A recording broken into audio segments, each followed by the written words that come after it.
La foi qui me fait vivre.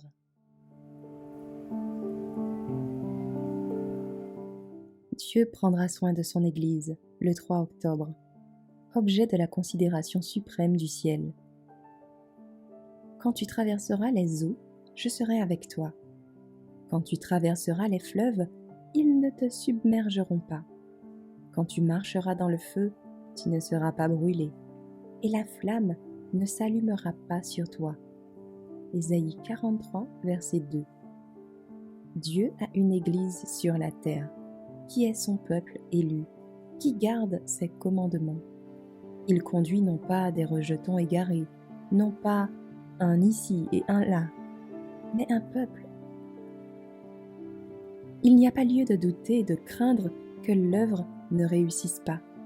Dieu est à la tête de l'œuvre, et il mettra tout en ordre. Si des questions doivent être réglées à la tête de l'œuvre, Dieu s'en occupera et s'efforcera de réparer tous les torts. Ayons la foi que Dieu va mener à bon port le noble navire qui porte le peuple de Dieu.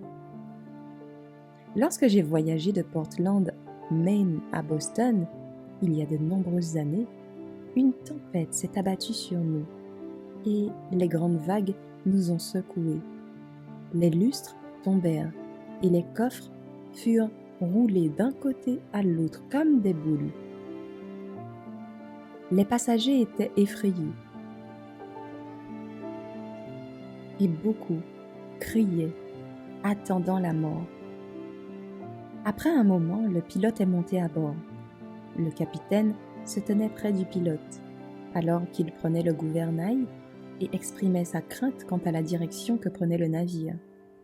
« Allez-vous prendre la barre ?» a demandé le pilote. Le capitaine n'était pas prêt à le faire, car il savait qu'il manquait d'expérience. Certains passagers se sont alors inquiétés et ont dit qu'ils craignaient que le pilote ne les écrase sur les rochers. « Voulez-vous prendre le gouvernail ?» demanda le pilote. Mais il savait qu'il ne pouvait pas tenir le gouvernail. Lorsque vous pensez que le travail est en danger, priez. Seigneur, tiens le volant. Porte-nous à travers la perplexité. Amène-nous à bon port. N'avons-nous pas des raisons de croire que le Seigneur nous mènera à bon port?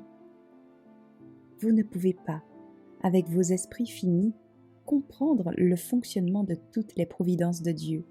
Laissez Dieu s'occuper de son propre travail.